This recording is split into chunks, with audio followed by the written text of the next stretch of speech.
ang mga kwento ng pag-ibig, kwento ng buhay at kwento ng pag-asa dito sa Barangay Love Stories. Love Stories.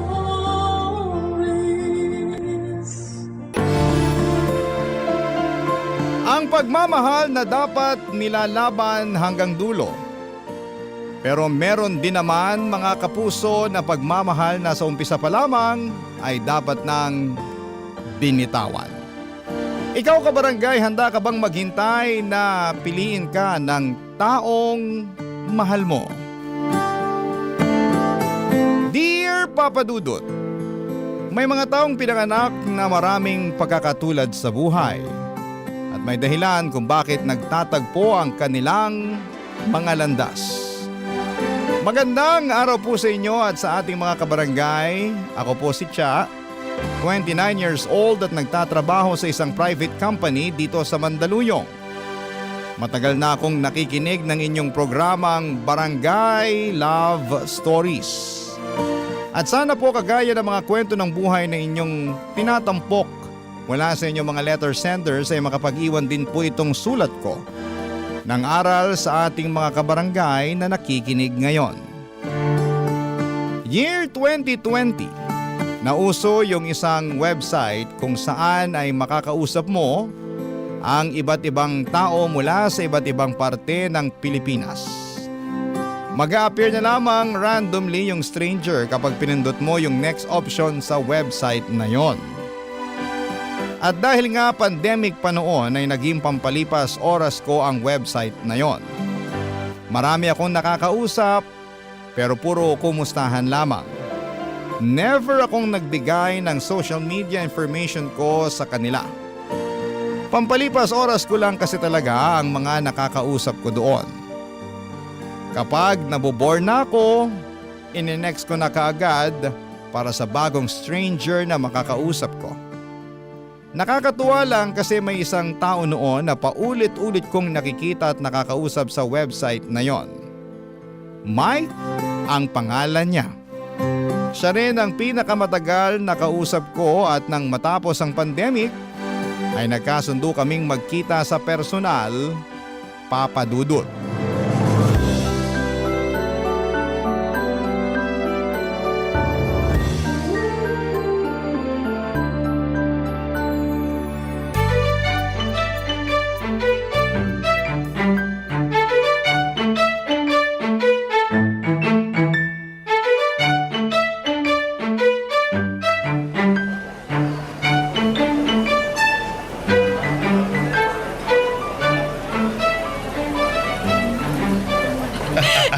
Pero may kaklase ka rin bang nanaksak ng lapis nung elementary? Ay nako, oo meron. Naalala ko nga, sinaksak ng classmate kong babae yung classmate kong lalaki dahil ayaw magbayad ng utang sa kanya. Ang lala naman nun. Naku, sinabi mo pa. Buti nga, mabait yung nanay nung lalaki kaya nagkaayos din sila kaagad. Eh ikaw, sino yung kaklase mo na nanaksak ng lapis? Ako. Ha? Ikaw? Ikaw yung nanaksak ng lapis? Oo. Binubuli kasi ako nung kaklase ko na yun eh. Mataba kasi ako dati kaya lagi niya akong binubuli. Hanggang sa napikon ako tapos sinaksak ko siya ng lapis sa hita niya. Uy, yung jumbo na lapis pa. Uy, ang morbid mo, grabe ka. Yung sama kasi ng ugali niya eh. Pero nagsorry din naman ako syempre kasi nasa guidance office na kami nun eh. Tapos nagsorry din siya sa pambubuli niya sa akin. Pero kahit kailan, hindi ko nakalimutan yung tinawag niya akong balyena. Nako, pero alam mo, hindi halata na mataba ka dati ha. Eh marami ring nagsabi niyan. Pero kapag nakita mo yung mga old photo ko, nako, sigurado ako, magugulat ka rin. Tsaka, alam mo kasi sa totoo lang, dinibdib ko yung sinabi ng nambubuli sa akin dati. Eh kahit kailan hindi ko yun nakalimutan. Kaya nung mag-college ako, ayun, marami akong sport na sinalihan. Volleyball, soccer, tsaka track and field. Alam mo, grabe talaga effect sa tao ng mga bully, no? Good thing, nagkaroon ng magandang outcome kahit papaano ang ginawa nila sa'yo. Ayun, naging active ka sa sports kasi malaking tulong yun para sa atin. Eh, doon ko rin talaga nilalabas ang stress ko sa lahat. Halos pareho tayo ng kwento. Talaga? Oo. Nabully rin kasi ako nung high school kasi ako naman sobrang payat ko naman nun. Kaya nung mag-college ako, nagsimula akong mag-gym, mag-basketball, tsaka tumakbo. Ibig sabihin, nagjo-join ka rin sa mga fun run? Hili kasi akong sumali sa mga ganun eh, lalo na bago mag-pandemic. Oo, ang dami ko nang nasalihan, saka ang dami ko na rin finisher's medal. Ay, ako rin. Finisher's shirt tsaka medal. Naipon na rin yung mga ganyan ko, pero nakakatuwa talaga na ang dami nating similarities. Alam mo, feeling ko nga, nagkasama na tayo sa parehong fun run event noon eh. Ang sabihin mo, baka nagkasabay na rin tayo ng takbo. Pwede, no? Hindi lang natin alam kasi hindi pa tayo magkakilala nun. O sige, sa susunod na magpa-fun run ako, sasabihan kita. Oo. Baka sakaling gusto mo ring mag-join, diba? Oo, sige, syempre. Go ako dyan kasi nakakamiss na rin talaga tumakbo sa mga ganyang event. Papadudot, marami pa kaming napag-usapan ng mga bagay-bagay ni Mike ng araw na yon. Nakakatuwa kasi ang dami naming similarities, from zodiac sign, paboritong pagkain, hobbies at kung ano-ano pa. Kaya naman halos walang dead air ang pag-uusap namin ng araw na yon. Ang lakas pa ng tawanan namin, lalo na nang mapagkwentuhan namin ang tungkol sa childhood stories namin. In fairness kasi kay Mike ay hindi na uubusan ng topic. Nalaman ko din na galing pa pala siya sa Pampanga at sinadya niya talaga akong puntahan sa Manila. Noong magkausap kami, sa internet ay sobrang limitado lamang ang impormasyon na binigay namin sa isa't isa. Pero pagkatapos ng pagkikita po namin ay nagkapalitan na kami ng Instagram username kung saan kami noon naging mas madalas na magkausap, Papadudot. Bagay na kinakatuwa ko.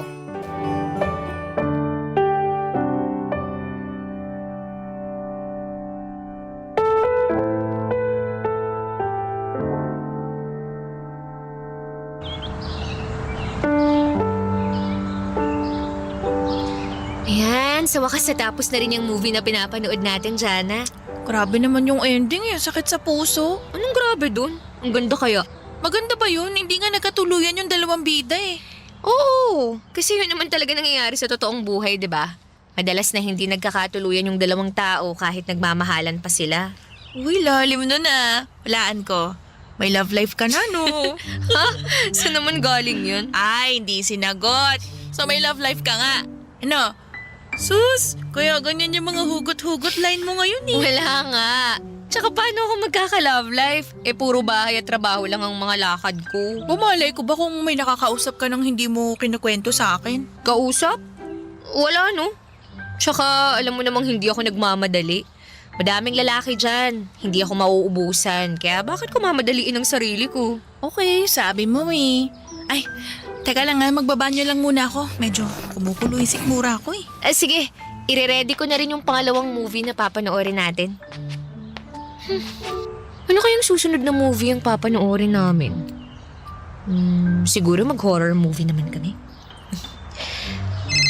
Ay, tumatawag si Mike. Bakit kaya? Hello? Uy, Cha! Kumusta? Ayos lang. Ikaw, kumusta? Okay lang din. Rest day ko sa trabaho kaya medyo boring dito sa bahay. Kaya ka pala napatawag kasi wala kang magawa ngayon. Uy, hindi ah. Alam mo naman na gusto kong palagi kang kausap eh. Ay, sana nga makaluwas na ulit ako ng Manila. Pasensya ka na, hindi na nasundan yung panilibre ko sa'yo ng kape ah. Nako-onsite na kasi kami ngayon sa trabaho eh, kaya eto, palagi akong busy. Okay lang yun. Busy din naman ako sa trabaho ngayon eh. Uy, nakita ko pala na may fun run event na ulit dyan sa Manila. Kailan mo balak na mag-join at tumakbo ulit? Hindi ko pa alam kasi kulang din ako sa training eh. Sa bagay, ako rin naman. Pero nakakamiss talagang tumakbo sa mga event. Sinabi mo pa. May treadmill nga ako dito sa bahay eh. Pero iba pa rin yung pakiramdam na sa mismong kalsada ako tumatakbo. Ganyan din ang pakiramdam ko. Kaya mas gusto ko pa rin tumakbo sa labas eh, kaysa sa loob ng gym. Mahirap pagpawisan sa loob ng gym lalo na kapag may aircon. Kumalma din yung tiyan ko sa wakas. Mike, kailangan ko na rin ibaba tong tawag. Magmo-movie marathon na kasi kami ulit ng friend ko dito sa bahay eh. Ganun ba? Oh, sige. Tawag na lang ulit ako mamaya kapag free time mo. Thank you sa pagsagot ng tawag ko ha, Cha. Wala yun, Mike. Bye. Oh, kala ko ba wala kang love life? Sino yung kausap mo? Si Mike. Boyfriend mo no? Hindi Manliligaw. Mas lalong hindi. Okay, gets. Kaibigan. Kaibigan mo. Kaibigan ko nga lang si Mike. At walang kahit na anong namamagitan sa aming dalawa, okay? Okay, sabi mo eh. Kaibigan kita, kaya maniniwala ako sa'yo. Ewan ko sa'yo, John.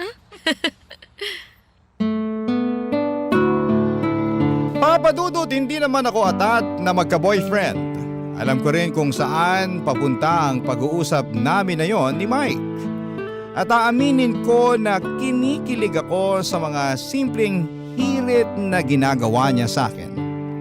Lalo na nga't halos araw-araw na kaming magkatawagan sa Instagram. Nakwento ko na nga rin sa mga kaibigan ko tapos ay pinakita ko rin ang picture namin na magkasama sa coffee shop nung unang beses kaming magkita. Sobrang approved daw sa kanila ang itsura, kaya huwag na raw sana akong magpakipot pa.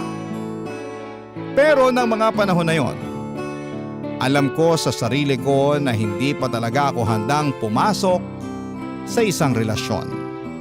Nangako kasi ako sa sarili ko na yung susunod na magiging boyfriend ko ay yung seseryosohin ko.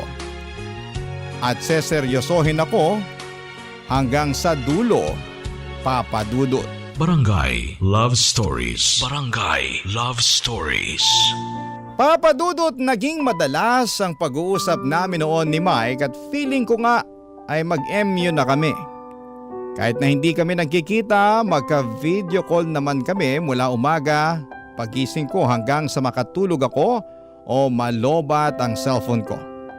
At lalong lumakas ang kilig na nararamdaman ko noon. Kaya lang may parte sa akin na kinokontrol ang sarili ko na lalong magkagusto sa kanya. Nandun na kasi talaga ako sa point na kung sino yung magiging next boyfriend ko ay gusto kong siya na rin ang huli. Kaya nga hindi ko talaga minamadali ang sarili ko. Isa pa ay ayoko rin na magkaroon ng magulong usapan sa pakikipagrelasyon. Oo, aminado ako na gusto ko si Mike at ramdam ko naman na gusto niya na rin ako. Kaya lang ni isang beses ay hindi naman pinag-usapan namin ang tungkol sa mga nararamdaman namin para sa isa't isa. Pinakaayoko sa lahat yung pakiramdam na parang pinapaasa ako. Kaya naman sinimulan kong bawasan ang oras ng pakikipag-usap ko sa kanya noon. At naramdaman ko na ganun din ang ginawa niya sa akin. Hanggang sa halos hindi na nga kami nag-uusap at nag-focus na lamang ako sa trabaho ko, Papa Dudut.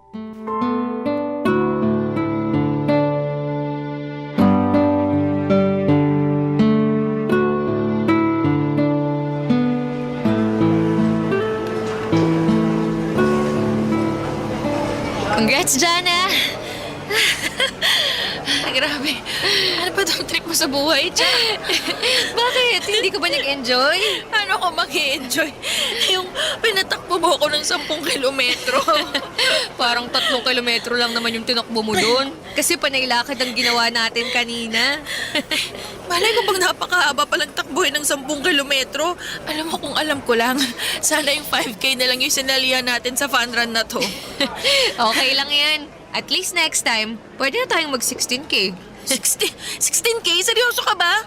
Gusto mo bang mamatay ako ng maaga? Grabe ka naman sumamatay. Nakakahaba kaya ng buhay ang pagtakbo. Ay, nako, kung sino man nagsabi niyan, sana lalo pang humaba talaga yung buhay niya. Ay, grabe talaga. Agod. Uy, Jana, may photographer doon oh. Tara, pa-picture tayo. Eh, mamaya na hulas pa ako. Oh. Siya naman eh. Ayan nga yung maganda sa mga picture eh. Yung medyo pawis pa tayo para kitang-kita na nag-enjoy talaga tayo sa fun run na to. Nag-enjoy, halos mamatay-matay na nga. Alam mo, Hindi ko talaga alam paano ka nag-enjoy sa mga ganitong nakakapagod na activity. First time mo kasing tumakbo ng 10K, kaya nasasabi mo yan. Pero next fun run natin, sigurado akong mag-e-enjoy ka na. Ay, nako. Ewan ko lang kung may next fun run pa for me kasi grabe talaga yung pagod ko kanina. Cha! Ay!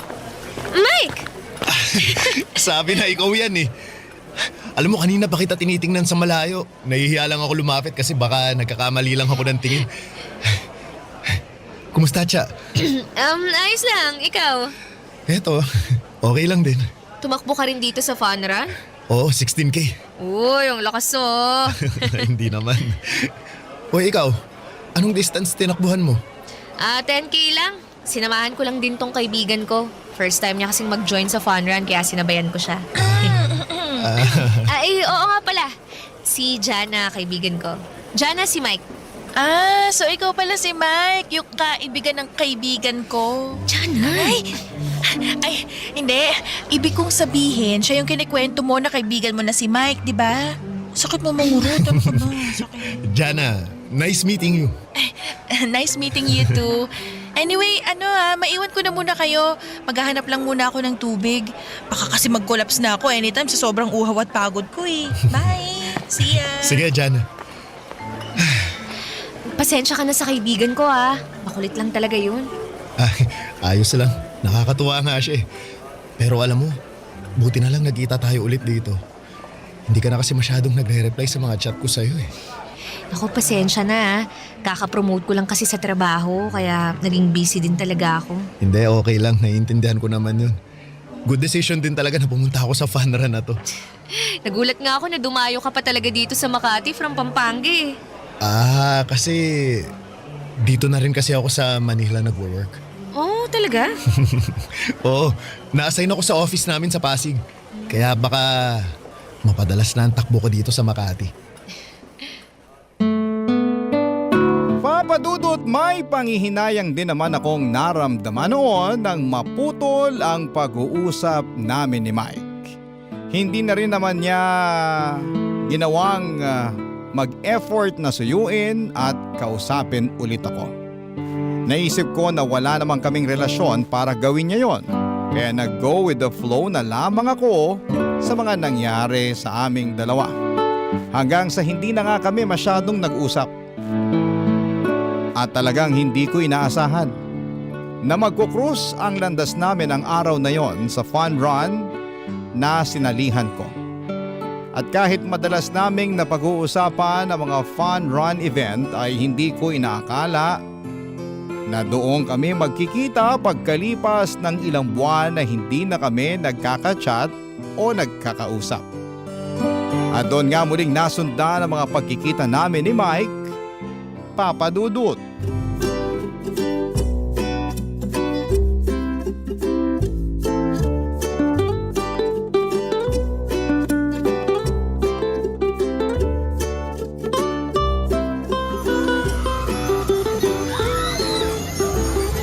Grabe, napagod ako sa huling ride na sinakyan natin dito sa amusement park. Sobrang saya, tsaka solid ng ride na yun, oh. Ako rin eh. Tsaka sobrang nahilo ako. Muntik na nga akong masuki. Ay, nakita ko yun, Mike, ah.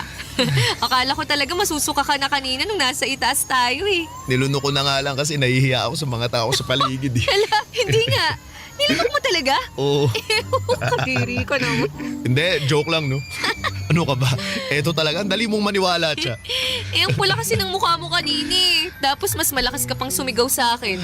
At nung makababa na tayo, parang gumigewang-gewang ka na sa paglalakad mo. Pero hindi nga kasi, nahilo kasi talaga ako pero hindi naman ako nasusuka. Nahiya nga ako dun sa mga batang kasabay natin kasi sila, chill lang sila dun. Tapos natatawa sila kasi nga hindi na maayos yung paglalakad mo.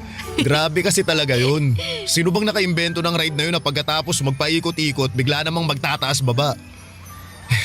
Di ba, Ali, nag-enjoy naman ako kahit parang naiwan na halos yung kaluluwa ko dun sa taas. Halata nga. Kasi gusto mo pang humirit ng isang ride dun eh. Ay nako, pakitang gilas ko lang yun. Buti nga hindi ka pumayag. Dapat pala pumayag ako, no? Pero, Mike, thank you ah. Kasi sinamahan mo ako dito sa amusement park. Alam mo, ang tagal ko na rin kasi talagang gustong pumunta ulit dito eh. Wala lang akong makasama, lalo na sa pagsakay sa mga rides. Isa to sa mga bucket list na gagawin natin, di ba? Naalala mo pa pala yun? Oo naman. Madami-dami rin yung napag-usapan natin nung pandemic. Ibig sabihin, madami pa tayong gagawin sa mga susunod na linggo at saka buwan. Oh, bakit? Anong nakakatawa dun sa sinabi ko? Wala lang. Nakakatuwa lang na nasasakyan mo yung mga trip kong gawin sa buhay. Nag-e-enjoy din naman ako sa mga trip mo, Cha. Hindi ka ba napapagod na samahan ako? Bakit naman ako mapapagod? Kasi last time, sinamahan mo akong umakyat ng bundok. Dun sa Dragon Boat Race. Tapos tumakbo ka rin ng half marathon kasabay ko ng fun run sa Makati. O, diba? At saka sasamahan pa kita mag-zipline, bungee jumping, surfing, obstacle course, tsaka lahat pa ng mga gusto mong gawin na masakit sa katawan. Uy, baka mapagod kang samahan ako ah. Naku, hindi ako mapapagod, Cha. Matagal ko na rin gustong gawin yung mga bagay na yun eh. Sabi ko nga, di ba, kapag nakasurvive ako sa pandemic, iisa-isahin ko nang gawin yun. Tapos eto, nakilala kita, nagkausap tayong dalawa. And that time, alam ko sa sarili ko na gagawin ko ang lahat ng yun ang kasama ka, Cha. Papa Dudut, pakiramdam ko noon ay sinadya ng tadhana na magkita kaming dalawa ni Mike. Na magkakilala kami kasi alam ng tadhana na magkakasundo kaming dalawa. Kapag magkausap kami, mapatawag o personal man ay hindi kami nauubusan ng topic. Palaging nauuwi sa mga tawanan at may mga oras pa na napapaluha kami pareho kapag masyadong malalim ang topic naming dalawa. Hindi po ako madaldal na tao. Hindi rin ako mahilig mag-share ng tungkol sa buhay ko. Pero mula nang makilala ko si Mike ay naging sobrang gaan ang loob ko sa kanya. Siguro kasi sobrang gaan niya ring kausap. Parang hindi siya ibang tao sa akin at mula nang sa Manila na magtrabaho si Mike ay mas naging madalas na ang pagkikita naming dalawa. Hindi ko na nga alam kung matatawag ko na bang date ang ginagawa naming pagkikita noon. Basta ang alam ko yung masaya ako sa bawat oras na magkasama o magkausap kami ni Mike, Papa Dudut. Barangay Love Stories. Barangay Love Stories. Papa Dudut, nagpatuloy ang pag-uusap at pagkikita namin ni Mike at may mga oras na pinupuntahan niya pa ako sa opisina kapag tapos na ang shift ko. Mag-dinner muna kami at kape bago niya ako ihatid sa bahay. Madalas na magkasama kami kapag Sabado at tumatambay sa coffee shop. Nagja-jogging sa Makati at magpo-food trip pagkatapos ng nakakapagod na umaga. Bukod nga sa mga activity na ginagawa namin ay never naming pinag-usapan ang tungkol sa aming dalawa. Ilang beses na ngang nagtatanong sa akin si Jana kung nasang level na nga ba ang friendship namin ni Mike. Palagi ko siyang sinasagot na nasa stage pa rin kami na ini-enjoy lang muna namin ang company ng bawat isa. Papa Dudut, hindi naman talaga ako nagmamadali. Pero ng mga panahon na yon, may bahagi ng sarili ko na umaasa na rin na sana ay hindi lang hobbies ang parehas kami ni Mike. Sana, pati na rin yung nararamdaman namin para sa isa't isa, Papa Dudut.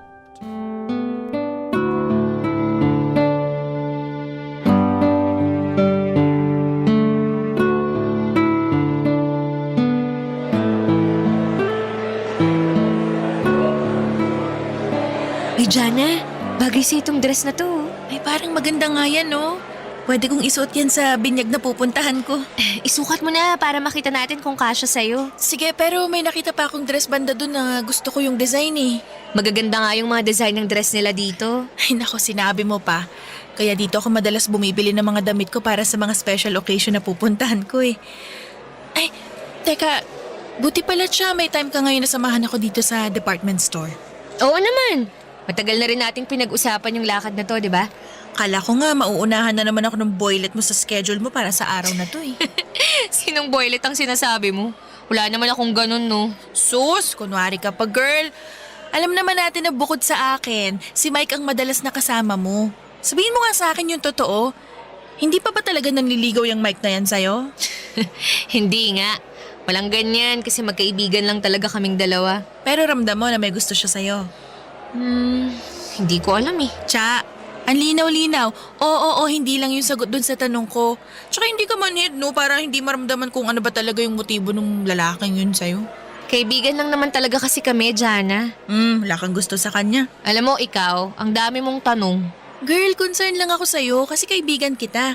Tsaka ayokong masaktan ka sa huli, no? Alam mo, ang mabuti pa, pumunta na tayo sa fitting room nang masukat mo na yung mga napili nating dress para sa binyag na pupuntahan mo. Ay, sige na nga, tara na. Teka, si Mike ba yun? Nasaan? Ayun nakatayo malapit sa fitting room. Siya nga. Akala ko nasa Pampanga siya ngayon. Tara, lapitan natin. Wag na, Jana. Tara na, Cha. Mag-hello lang naman tayo dun sa kaibigan mo. Ay, Mike! Cha? Jana, Hi, Mike. anong ginagawa niyo dito? Sinamahan ko si Jana mamili ng dress para sa binyag na pupuntahan niya. Ikaw, anong ginagawa mo rito?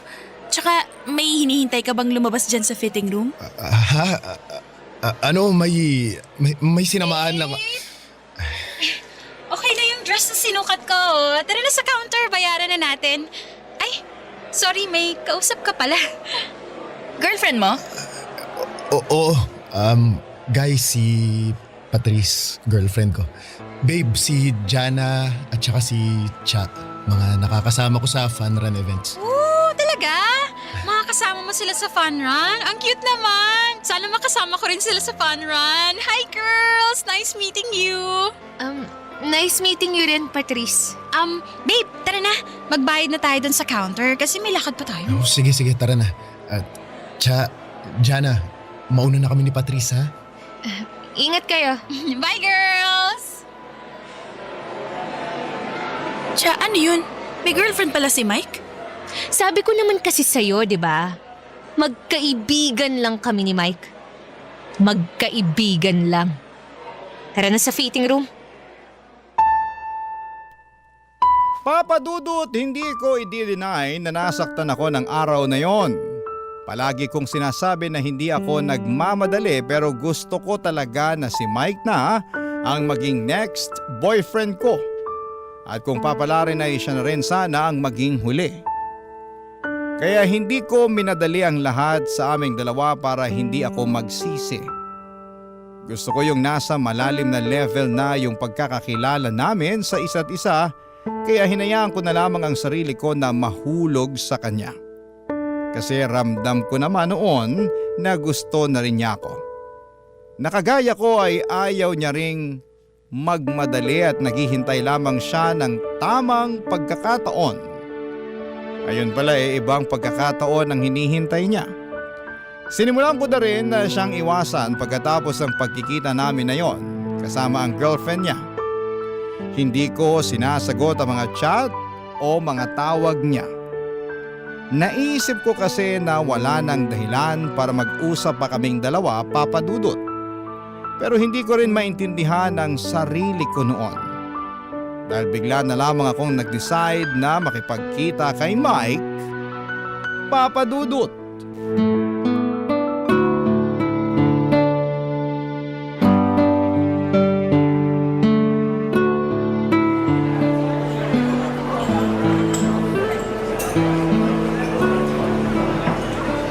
Sorry, ngayon lang ako. Ayos lang, Cha. Upo ka na. Sige. Thank you nga pala kasi pumayag ka pa rin na makipagkita sa akin ngayon. Ang totoo, hindi ko nga alam kung bakit ginawa ko pa to eh. Siguro kasi feeling ko gusto kong marinig yung explanation mo.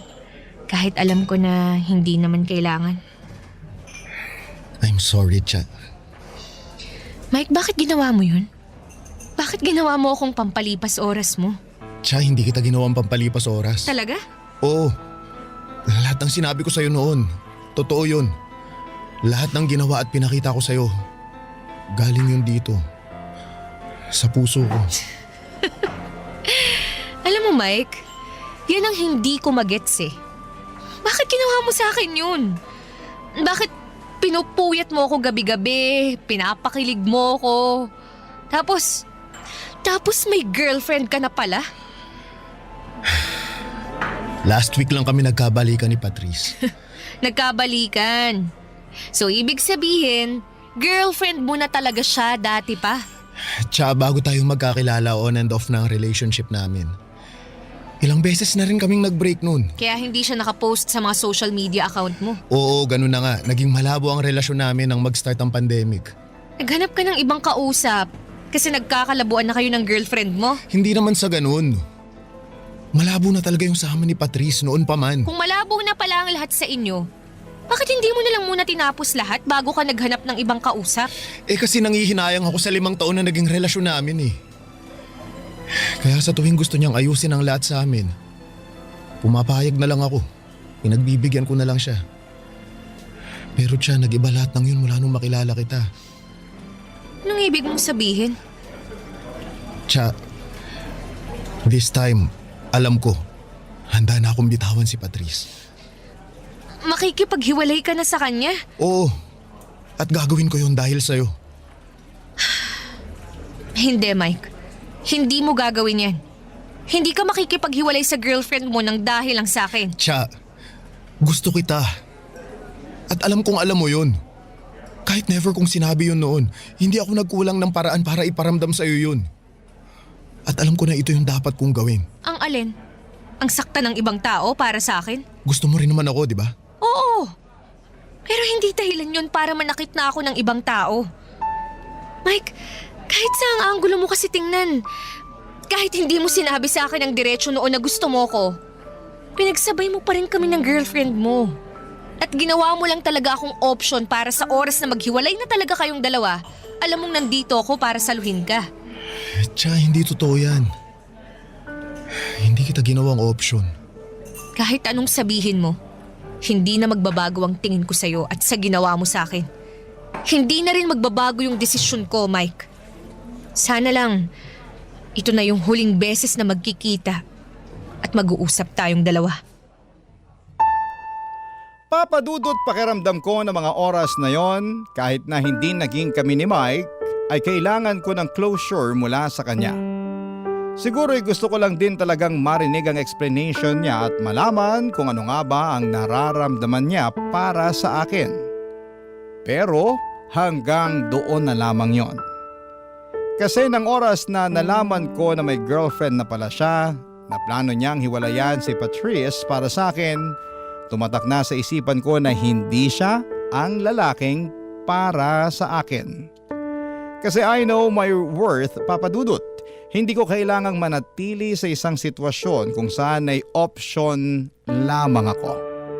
Na hindi ko deserve ang taong handang iwan ng iba para sa akin.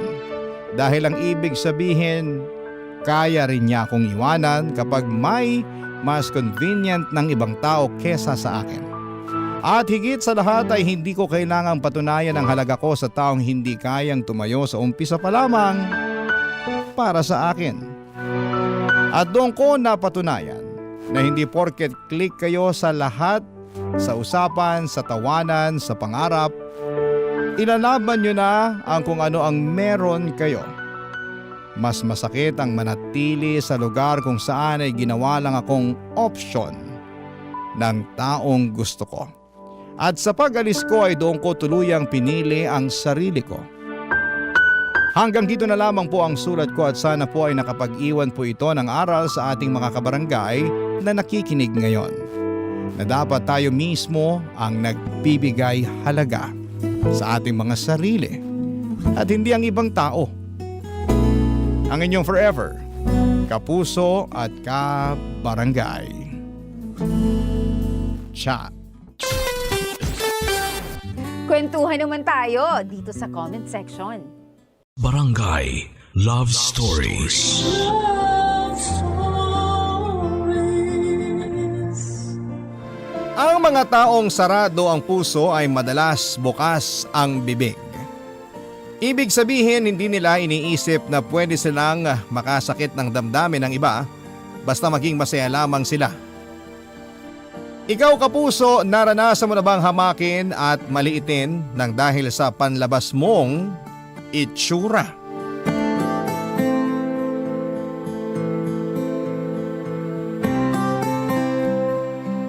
Dear Papa Dudut, isang maganda at mapagpalang katanghalian po sa inyo at sa ating mga kabarangay.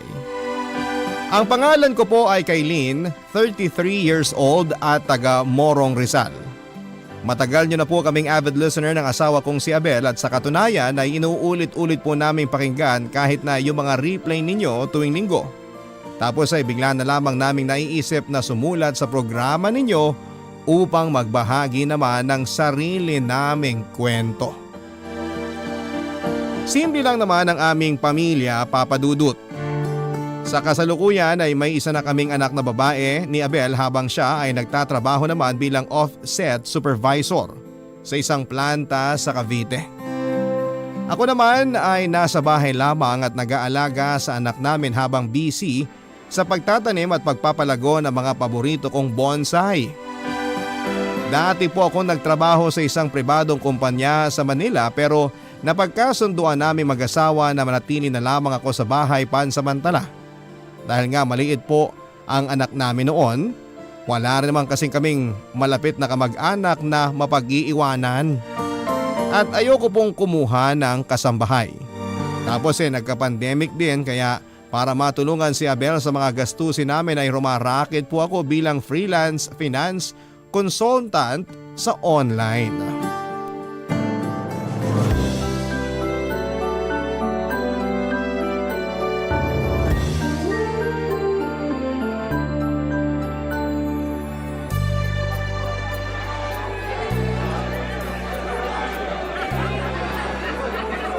Bye! Kita-kits! Naku, nasa na ba si Mama? Sabi niya bababa lang daw siya tapos sasalubungin na niya ako dito. Hello Kailin. Hi! Kung di ako nagkakamali, Abelardo ang pangalan mo, di ba? Abel na lang. Masyado makaluma yung Abelardo. Tunog pang tatay. Nice to meet you, Abel. Nice to meet you rin. Pero paano mo nga pala nalaman ang pangalan ko?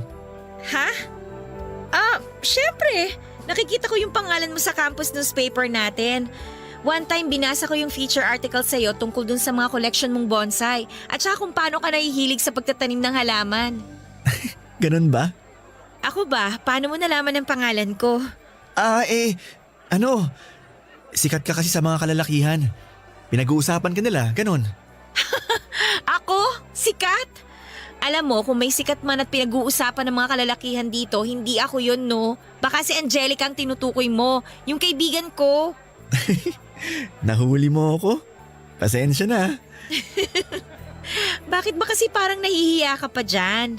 Ang totoo kasi niyan, Kailin. Kinakabahan ako.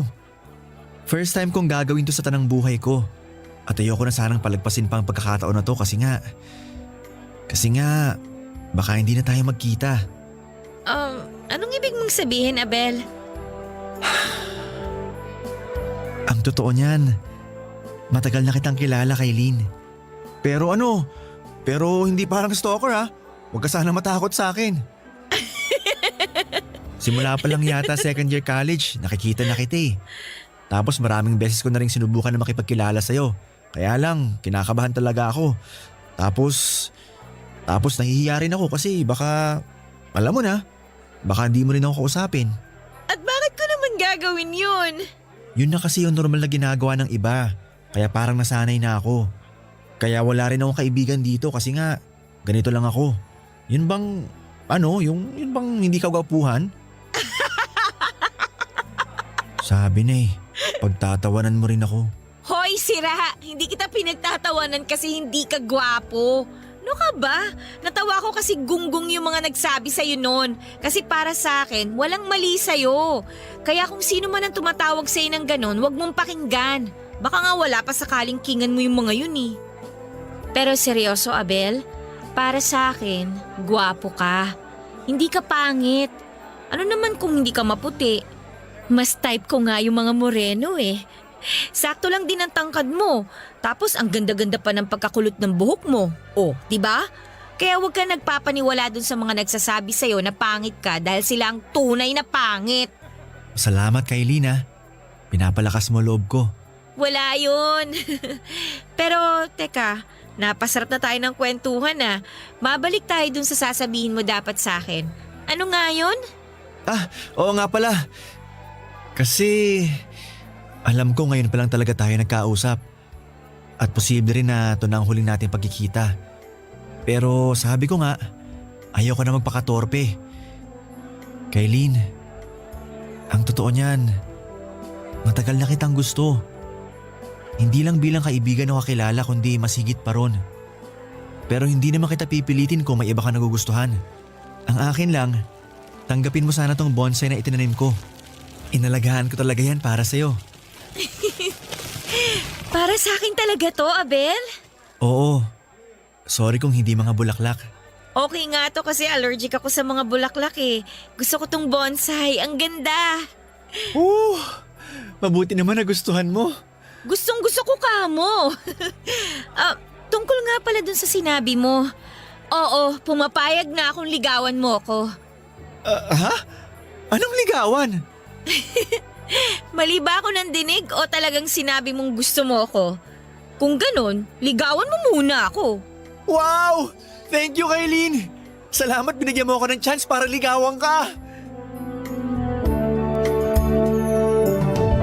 Papa Dudu, 22 years old po ako noon nang graduate sa college at tandang-tanda ko pa na yun din ang araw ng graduation namin ng unang beses na nilapitan ako ni Abel para magtapat ng nararamdaman niya.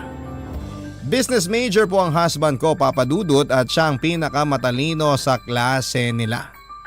Alam ko yon dahil kahit siya ang unang nagtapat sa akin ay ako naman po yata ang unang nagkagusto sa kanya.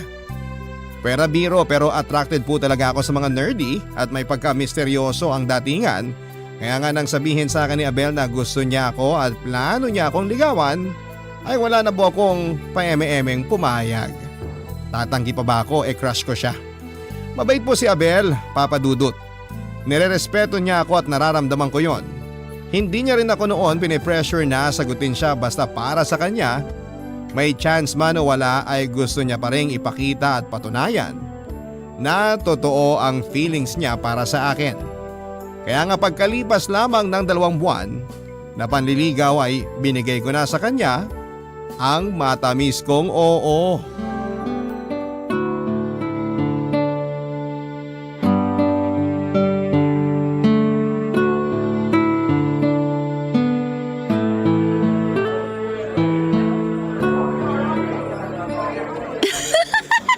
Seryoso ba yan, Besh? Huwag mo nga akong ma-besh-besh dyan kung pagtatawanan mo lang ng ganyan ng boyfriend ko. So, totoo nga ang blind item ng bakla nating classmate sa GC? Kayo lang nga ni Abelardo? Ano naman kung kami na? Tsaka hindi ka ba nakikinig? Sinabi ko na nga sa'yo kanina, kaso tumawa ka lang. Sino ba naman kasing hindi matatawa? Alam mo kung pagtatawanan mo lang ako ng ganyan, mabuti pa iwanan na kita dito. Diyan ka na nga. Sandali lang. Ito naman masyadong pikon. Sorry na. Maupo ka na nga dyan. Umayos ka kasi. Para namang may nakakatawa dun sa sinabi ko. Kala ko ba nagkita tayo dahil na-miss na natin ang isa't isa? Tapos tinanong mo ako kung may boyfriend na ako. Kung makatawa ka naman, kita na yung utak mo nung sinabi ko na si Abel ang boyfriend ko. Sorry na nga, pero hindi ko kasi talaga mapigilang matawa.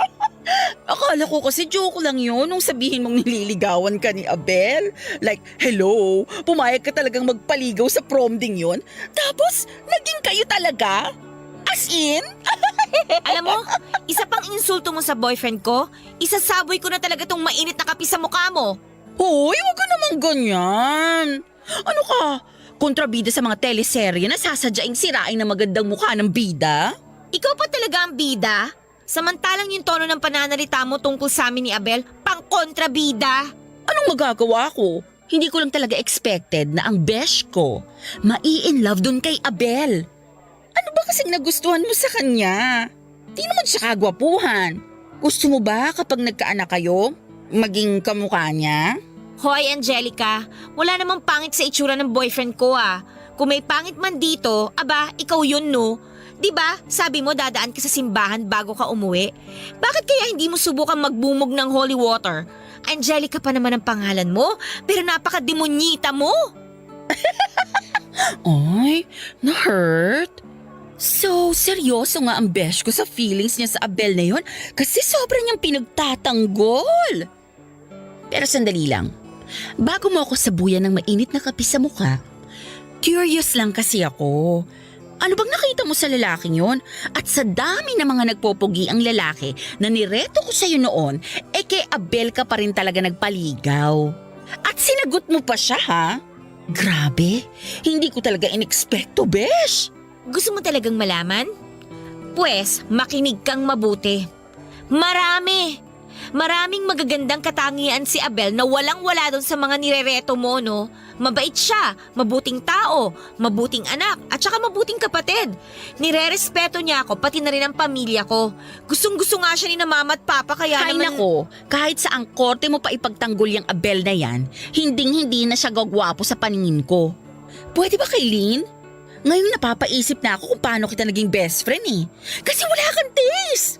Pipili ka na lang ng jojowain, yung pang hindi pwedeng ipang-display para naman mainggit at maglaway din yung iba. Bakit hindi mo ko gayahin?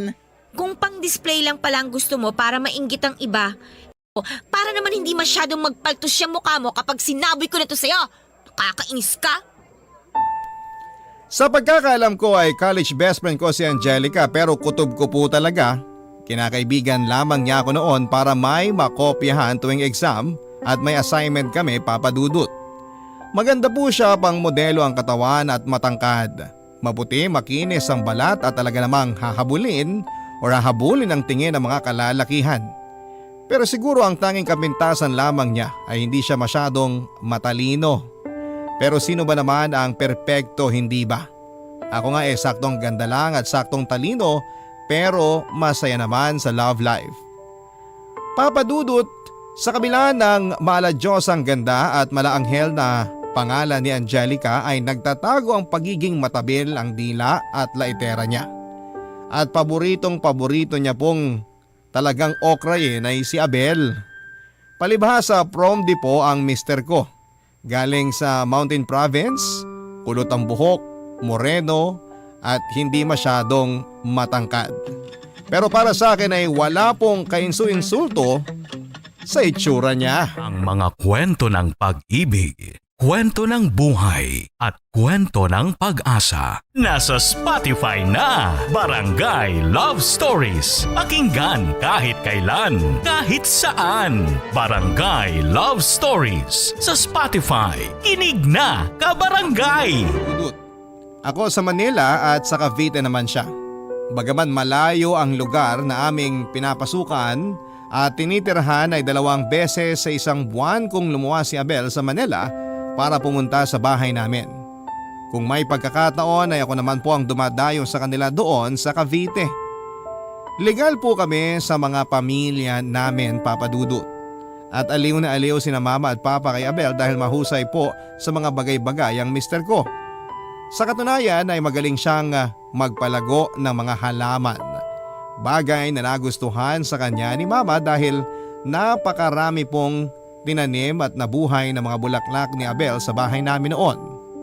Tapos mahusay din siyang karpentero at naglililok din po siya. Kaya lang papadudot ay hindi rin po naging ganong ka-smooth ang relasyon namin. Kahit na lumipas na nga ang ilang pang taon. At yon ay kagagawan ng mga panlalait ng tao sa aming paligid. Natatandaan ko pa noong isang beses na sinundo ako ni Abel sa opisina namin dahil nga magse-celebrate sana kami ng anniversary namin. Kinagabihan ay nakita at pinagtawanan po siya ng mga katrabaho ko. At ganoon na nga lang ang pang-aasar nila sa akin matapos pa nilang malaman na boyfriend ko si Abel. Pero sa kabila po ng lahat, inunawa ko po yung mga makikitid nilang pag-iisip. Siguro ay ganon talaga kapag sarado ang puso mo. Bukas naman ang bibig. At kahit na makasakit sila ng damdamin ay wala po silang pakialam.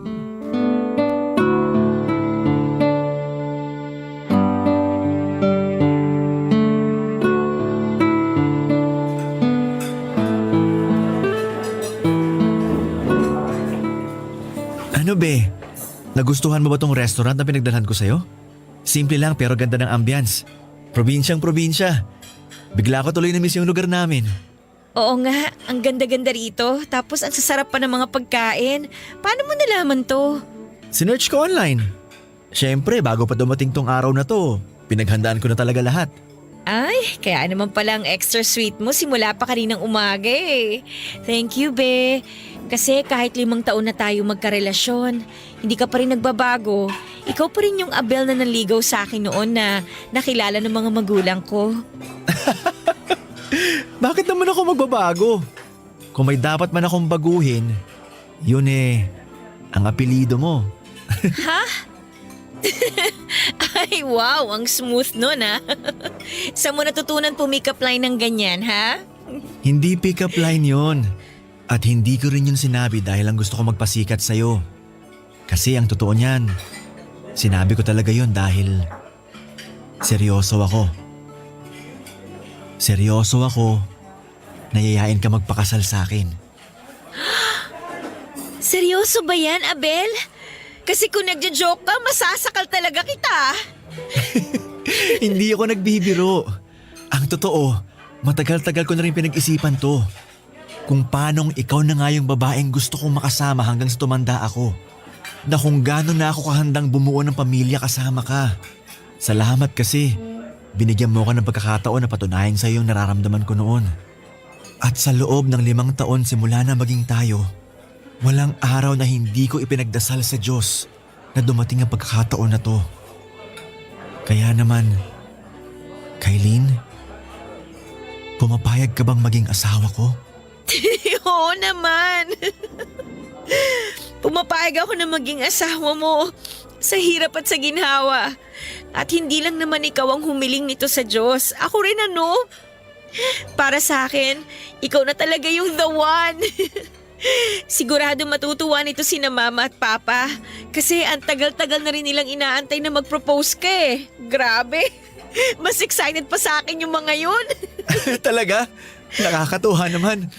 Pero teka, akin na yung daliri mo para maisuot ko na tong singsing sa'yo. Ay, ito. Ayan, bagay na bagay sa'yo, be. Lalo kang gumanda. Thank you, be. Kasi araw-araw mo akong pinapasaya. Hindi ko alam kung anong nagawa kong mabuti nung bata pa ako para pagkalooban ako ng Diyos ng isang mabuting boyfriend at mapapangasawa sa katauhan mo. Ako nga ang dapat magsabi niyan kasi tinanggap mo ako sa kung ano ko. Alam mo, kung hindi dahil sa'yo, hindi rin ako mas magiging confident ngayon. Malaki ang naitulong mo sa akin para malabanan ko yung insecurities ko. Dahil nga, alam mo na, hindi ako… Ilang beses ko bang dapat sabihin sa'yo na wag mo mamaliitin ang sarili mo. Para sa akin, gwapo ka. Pakay mo ba sa iba na walang habas na makapanglait? Sila bang makikisama sa'yo? Hindi naman, 'di ba? Ako naman. Tsaka wala akong pakialam kahit na ano pang isipin nila. Baka inggit lang sila kaya sila ganun.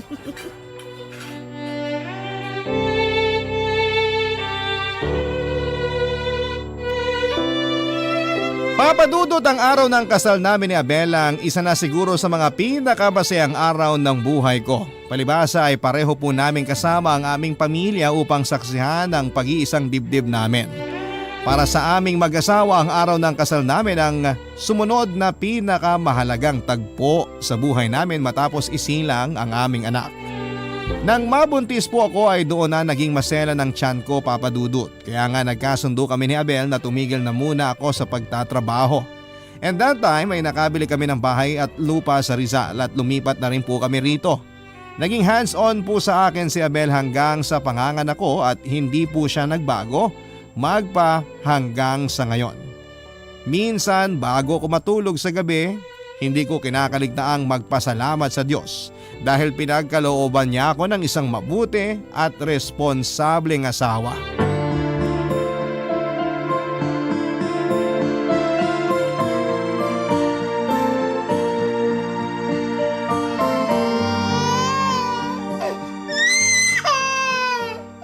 Thanks, Besh, kasi nakabisita ka sa akin. Sorry hindi kita napagbigyan nung gusto mo sana magkita tayo nung nakaraan ha. Kabuwanan ko na kasi nun eh. Oh, shh, Tana, baby. Nandito lang si Tita Angelica, dinadalaw ka. O, di ba? Sabi ko sa'yo, gusto kanyang makita. Tano. Grabe, Besh. Halatang si Abel nga ang tatay ng batang yan. Kasi, kamukhang kamukha niya. Tingnan mo yung kulay ng balat to, kakulay ni Abel. Baby. Malamang, si Abel ang tatay ng anak ko eh. Ano ka ba naman? Kumalma ka lang. Napipikon ka na naman sa akin eh. Sino bang hindi mapipikon? Nakakabwisit yung mga obserbasyon mo, no? Sus, nagsasabi lang naman ako ng totoo ah. Kakulay naman talaga ni Abel yung anak nyo, kailong din. Mabuti na lang bagay sa kanya tong kulay ng damit na binili ko. Tingnan mo, dali! Hindi kailangan ng anak ko yung damit na bigay mo. Sa'yo na lang yan, Angelica. Sobra ka naman, di ka na mabiro, Besh. Naririnig mo ba yung mga pinagsasasabi mo? Iniinsulto mo tong anak ko sa mismong harapan ko. Wala ka ba talagang kahihiyan sa katawan? Tapos tinatawag mo pa akong besh? Ang kapal ha? Ano ba kasing pinuputok ng butsi mo? Nagsasabi lang naman ako ng totoo. Yang anak mo, mukha naman talagang tiyanak.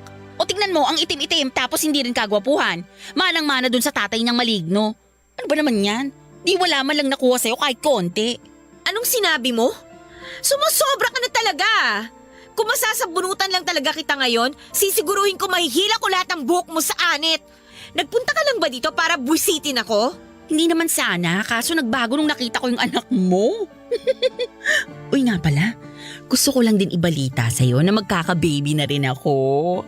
At ang tatay, kasing gwapo ni Alden Richards. Naku, sigurado sa pinaghalong genes namin, magiging artistahin yung anak namin.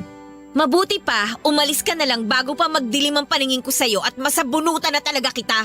Akala ko pa naman pagkalipas ng ilang taon magbabago ka na, pero nagkamali ako.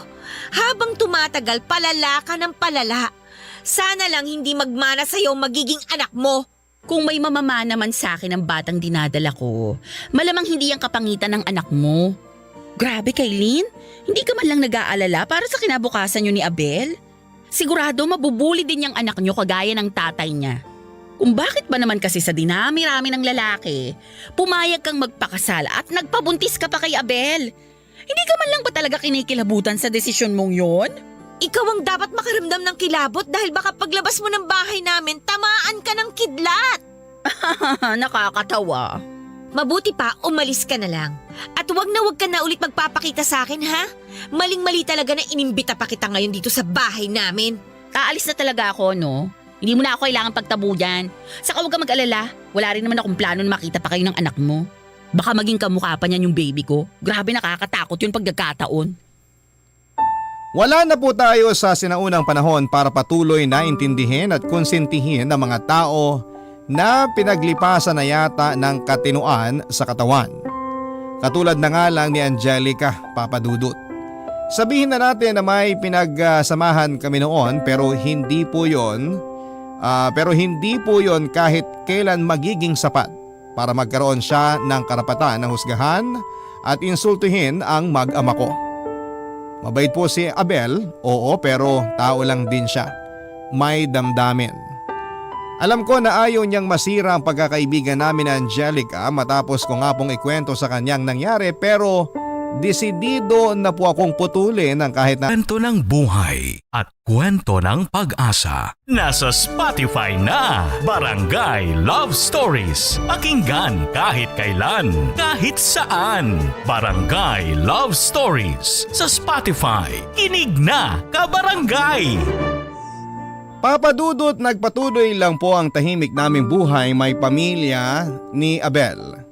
Na-realize ko na kapag wala ka palang masyadong gulo o issue sa isang pagsasama, lalo kapag hindi ninyo hinahayaan na panghimasukan kayo ng ibang tao, at ganon nga po ang eksaktong ginawa namin ni Abel, Papa Dudut. Hindi nagtagal ay lalo pa ngang pinagpala ng Diyos ang aming pamilya nang ma-promote ang mister ko bilang supervisor sa plantang pinagtatrabahuhan niya. Naging maluwag din kami sa pera at sa awa ng Diyos ay wala namang nagkakasakit sa amin. Mabilis pong lumipas ang 1 taon na wala kaming communication ng kaibigan kong si Angelica nang mabalitaan ko mula sa mga dati naming classmate na hiniwalayan na siya ng kinakasama niya, mismong tatay ng anak niya. Dahil meron na pala itong asawa at sariling pamilya, Papa Dudut. Tandang-tanda ko pa kung paano ibinida sa pagmumukha ko noon ni Angelica kung gaano siya kaswerte sa naging boyfriend at tatay ng anak niya.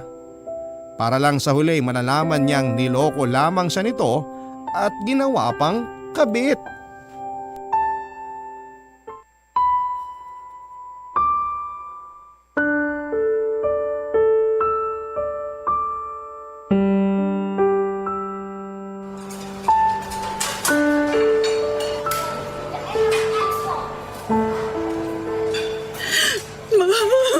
Angelica, huwag ka naman umiyak ng ganyan. Baka mamaya mapagkamalan pa nila na inaaway kita. Sira, wala naman masyadong tao kaya hayaan mo na lang ako. Ay, o sige, sabi mo eh. Iiyak mo lang yan, sige lang. Ano ba kasing kulang sa akin, Kailin? Maganda naman ako, sexy, makinis ang balat, at kahit pa nung nanganak ako, hindi ko naman pinabayaan ang sarili ko. Pero hindi ko pa rin maintindihan. Iniwan niya pa rin ako. Iniwan ka niya kasi gago siya. Tsaka teka nga, hindi ka man lang ba nagagalit sa lalaking yun? Nakalimutan mo na bang ginawa kanyang kabit? Kahit dun man lang magising ka sa katotohanan na all these years niloloko ka lang niya. Yun nga! Akala ko pa naman, ako pa rin ang pipiliin niya sa amin ng asawa niya. Kasi ako nga yung mas maganda at mas bata. Pero bakit iniwan niya pa rin ako? Yan nga ang hindi ko mag-gets, besh. Kasi tingnan mo naman ako. Ang perfect ko kaya. Taas pa rin talaga ng tingin mo sa sarili mo, no? Bakit? Totoo naman Pero alam mo, na-realize ko na baka ito na yata yung karma ko. Dahil ina-okray ko noon ang mag-ama mo. Siguro nga naging masamang kaibigan talaga ako sa'yo. Kaya pinaparusahan ako ng Diyos. Sorry, Kailin. Kasi huli ko na napagtanto ang mga bagay-bagay. Kung alam ko lang na mangyayari to, sana kinontrol ko na yung bibig ko noon pa. Para hindi makapagsabi ng di magaganda at masaktan pa ang damdamin mo. Ewan ko ba naman kasi sa'yo noon kung bakit napakatabil ng dila mo. Hindi talaga bagay sa pangalan mo ang pag-uugali mo. Kaya nga sorry na, diba? Nagsisisi na ako. Mabuti nga pumayag ka pa rin makipagkita sa akin ngayon matapos ang lahat. Eh syempre naman dahil kaibigan kita. Nung malaman ko nga yung nangyari sa'yo, nag-alala talaga ako eh. At kahit na ayaw kita ulit makita, sinantabi ko yun dahil alam ko na kailangan mo ko ngayon para damayan ka. Salamat Kasi hindi ko talaga alam ang gagawin ko. Para akong mababaliw. Ano ka ba? Pilitin mo wag masiraan ang ulo kasi paano na lang yung anak mo. Alam ko masakit kasi gago yung lalaking yun. Pero hindi mo deserve ang ganong relasyon. Mabuti nga nalaman mo na hanggat maaga eh. Kasi sigurado mas doble o baka nga mas triple pa yung sakit pag nagkataon. Pero ang sakit-sakit pa rin talaga, besh. Lalo pa may anak kami. Kaya nga sinabi ko, kayanin mo. Huwag kang mag-alala. Pwede mo naman akong asahan kapag kailangan mo ng karamay. Welcome kayo sa bahay namin kung gusto niyong bumisita. At pwede mo rin akong tawagan o i-chat sa messenger. Salamat Sorry ulit kasi naging masamang best friend ako sa'yo. Hindi dapat ako naging judgmental.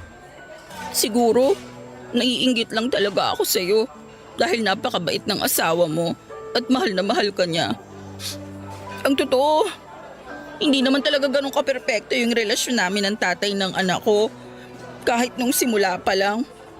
Sa katunayan, maraming beses na niya akong napagbuhatan ng kamay. Ano? Aba tarantado nga talaga! Ako lang tong nagbubulag-bulagan at takot na iwanan siya kasi nga baka wala na akong mahanap na lalaki na kasing pogi niya. Kalokohan yan! Bakit ka pumayag ng ganun? Hindi ko rin alam. Ewan ko ba pero may paraan siya para iparamdam sa akin na malaking kawalan sakaling bumitiw ako sa relasyon namin noon. Kaya nga kahit may sandali na pinipisikal niya na ako, Wala akong magawa. Hindi ako makaalis sa relasyon namin. Tapos sa dulo, malalaman kong tinatarantado pala niya ako. Ay, ewan ko ba naman sa'yo? Ang syunga-syunga mo rin talaga no? Huwag mo na ibang diinan. Ang sakit sa teka Siguro nga ay may magsasabi na sana ay hindi na ako nakipag-reconnect pa kay Angelica, pero nang panahon na yon, alam ko na kailangan niya ako, Papa Dudut, bilang kaibigan. At hindi nga ako nagkamali dahil nang magkita kami noon ay awang-awa talaga ako sa kalagayan niya. Wala po akong ibang hangad ng panahon na yon kundi ang mapabuti ang disposisyon sa buhay ni Angelica, alang-alang sa anak niya. At hindi po ako tumigil sa pagdarasal gabi-gabi na kayanin niya na itaguyod ang bata kahit mag-isa na lamang siya. Kung luluobin ng langit, pagkakalooban din po siya ng mabuting lalaki na siyang mapapangasawa niya katulad ng mister ko pagdating ng panahon. Sabi nila ay bulag daw po ang pag-ibig, pero para sa akin ang tunay na bulag ay yung mga taong walang pagmamahal sa kanilang puso. Sabihin na natin na hindi perpekto si Abel. May mga katangian siya at panlabas na itsura na hindi po pasok sa standard ng ibang tao. Pero sino ba sa atin ang isinilang na perpekto? Wala naman, hindi ba? Lahat tayo may kapintasan. Lahat tayo pinanganak ng walang saplot. Ang ibig ko pong sabihin walang mas mataas sa atin o mas mababa. Walang pinanganak na pangit dahil lahat tayo ay hinulmang kawangis ng ating Panginoon.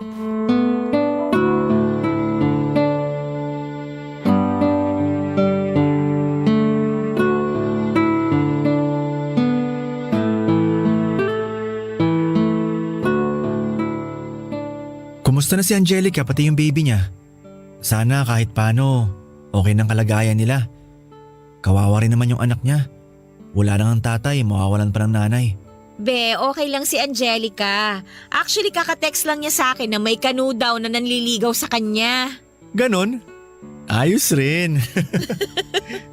Oo, ganda rin kasi nung kaibigan kong yun Pero sabi ko nga sa kanya, kung papasok man siya ulit sa isang relasyon, siguruhin niya na mahal talaga siya nung lalaki. Na wag din siya magmadali kasi madalas dun tayo nagkakamali Alam mo, kahit sakit sa bangs yung kaibigan ko na yon, nag-aalala pa rin talaga ako at nalulungkot dahil sa nangyari sa kanya. Hindi deserve ng kahit na sino, lalaki man o babae, na lokohin o gawing kabit at pagmukaing tanga. Kaya nga talagang gigil na gigil ako dun sa tatay nung anak niya Kung makikita ko lang yon, papangahan ko talaga yun. Mapapaaway ka pa. Seryoso ako dun ha? Sino ba naman kasing hindi mapipikon no? At sang-ayon ako sa sinabi mo na hindi deserve ng kahit na sino ang lokohin. Dapat naman talaga minamahal kayo mga babae at hindi sinasaktan. Katulad ko, love na love kita. Aba dapat lang dahil pipilipitin ko yung leg mo kapag hindi. Sobra ka naman. Ikaw ba? Love mo ko. Tinatanong pa ba yun? Papayag ba ako nun na magpaligaw sa'yo kung hindi? Sasagutin ba kita kung hindi? Papayag ba ako magpakasal at bumuo ng pamilya kasama mo ngayon kung hindi? Alam mo, minsan hindi ko mapigilang isipin na ikaw talaga yung unang nagkagusto sa akin noon. Paano mo naman nasabi yan? Kasi natatandaan ko sabi mo noon, type mo yung mga moreno na katulad ko. Kaya ayun. Kinilig ka naman. Payakap nga. Ang swerte-swerte ko dahil ikaw ang naging asawa ko, Abel. Sana loobin ng langit na magkasama pa tayo ng matagal na panahon. Yan din ang dasal ko gabi-gabi. Na sana kahit na maputi ng buhok natin, magkahawak pa rin ang mga kamay natin. Alam ko walang perpektong pamilya at walang perpektong relasyon. Pero gagawin ko ang lahat para maging karapat-dapat na asawa sa'yo at tatay sa anak natin. Araw-araw ko kayong pipiliin. Mahal na mahal kita, Kailin. Kayo ng anak natin. Mahal na mahal din kita, Abel. Namin ng anak mo.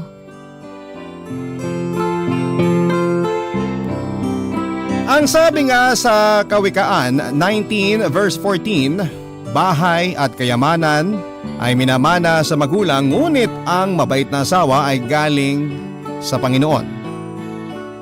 Totoo po yun, Papa Dudut, dahil pinatunayan niya sa akin ang katuparan ng panata ko noon nang ipagkaloob niya sa akin si Abel.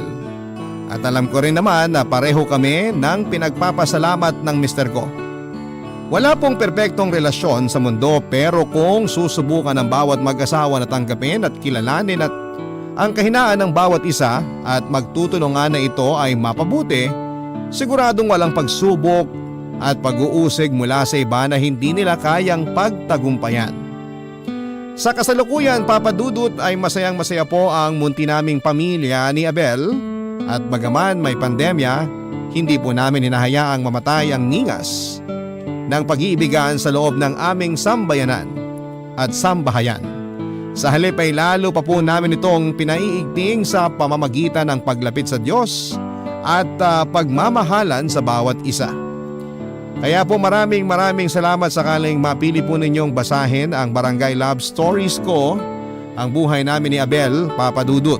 Malaking bagay po ito sa aming mag-asawa at nawa kahit papaano ay nakapagdulot kami ng kasiyahan at inspirasyon sa ating mga kapuso at mga kabarangay. Maraming salamat po sa pagtutok sa aming kwentong mag-asawa. Ang inyong forever kapuso at kabarangay, Kailin. Barangay Love Stories. Love Stories.